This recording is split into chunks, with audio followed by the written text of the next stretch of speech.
பிரியமானவர்களே, இயேசு கிறிஸ்துவின் இணையற்ற நாமத்தில் உங்களை வாழ்த்துகிறேன்.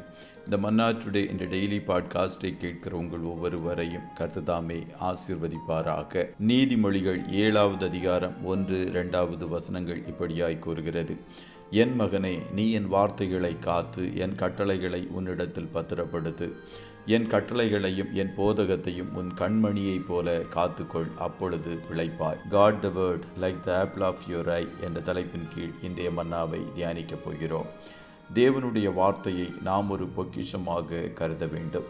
வசனத்தை மிகவும் மதிக்க வேண்டும். சிலர் தங்களுக்கு மோசமான நினைவாற்றல் இருப்பதாக சொல்லுகிறார்கள்.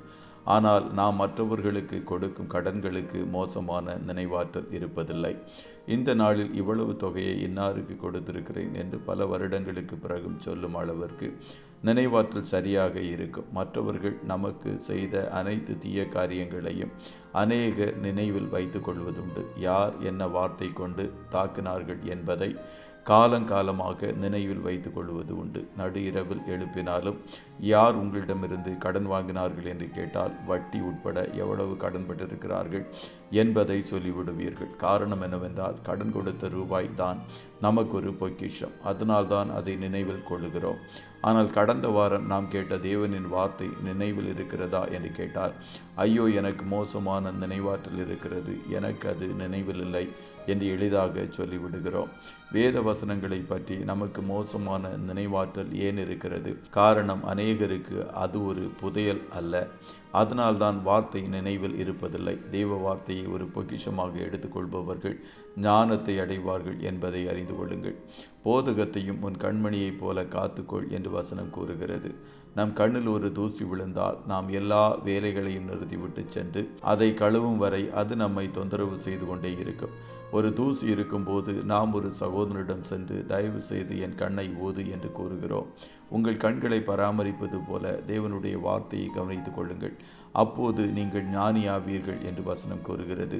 அவற்றை உன் விரல்களில் கட்டி உன் இருதயத்தின் பலகையில் எழுது. அது வெளிப்புற வாழ்க்கையையும் உள் வாழ்க்கையையும் குறிக்கிறது. வெளிப்புறமாக இருக்கும் விரல்களிலும் உட்புறமாக இருக்கும் இருதயத்திலும் வார்த்தையை வைத்துக் கொள்ள வேண்டும். நம்முடைய இருதயம் வார்த்தையினால் நிறைந்திருந்தால்தான் ஏற்ற வேளையில் ஆவியானவர் அந்த வார்த்தைகளை நினைப்பூட்டி நீங்கள் கடந்து செல்லும் சூழ்நிலைகளிலிருந்து தைரியம் கொள்ளும்படி செய்வார். ஒரு நாளைக்கு ஒரு வசனமாவது நாம் மனப்பாடம் செய்து இருதயத்தில் பத்திரப்படுத்தி கொள்ள வேண்டும். ஒரு குறிப்பேட்டிலோ கையில் இருக்கும் தொலைபேசியிலோ அனுதின மனப்பாட வசனத்தை, அனுதின மன்னாவை குறித்து வைத்து அதை நாள் முழுவதும் தியானியுங்கள்.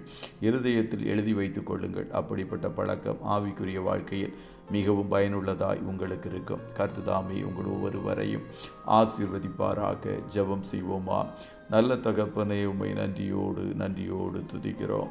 இந்த மன்னா டுடே டெய்லி பாட்காஸ்டை கேட்கிற உம்முடைய பிள்ளைகள் ஒவ்வொருவரையும் கர்த்தர் ஆசீர்வதிப்பீராக. அப்பா, உம்முடைய பிள்ளைகளாகிய எங்களுக்கு உம்முடைய வார்த்தையின் மேல் அதிக வாஞ்சையையும் தாகத்தையும் கர்த்தர் தாரும் என்று சொல்லி ஜெபிக்கிறோம். பக்தன் சொன்னது போல, உமக்கு விரோதமாய் பாவம் செய்யாதபடிக்கு உம்முடைய வார்த்தையின் இருதயத்தில் வைத்தேன் என்று நாங்களும் உம்முடைய வசனத்தை அதிகமாக எங்கள் இருதயங்களில் வைக்க கர்த்தர் உதவி செய்யும் என்று சொல்லி ஜெபிக்கிறோம். இதை வாசிக்கிறவனும் கேட்கிறவனும் எழுதியிருக்கிறவைகளை கைக்கொள்ளுகிறவனும் பாக்கியவான் என்ற வார்த்தையின்படி ஆண்டவரே, உம்முடைய பிள்ளைகள் ஒவ்வொருவரையும் பாக்கியவான்களாய் பாக்கியவதிகளாய் மாற்றுவீராக. இன்றைய தினம் கையிட்டு செய்கிற வேலைகளை ஆசீர்வதியும், போக்கிலும் வரத்திலும் உடனிரும். ஆட்டுக்குட்டியானவருடைய இரத்தத்தின் பாதுகாப்புக்குள்ளாய் ஒவ்வொருவரையும் கொடுத்து இயேசுவின் நாமத்தில் வாழ்த்தி ஜெபிக்கிறோம் நல்ல பிதாவே. ஆமென்.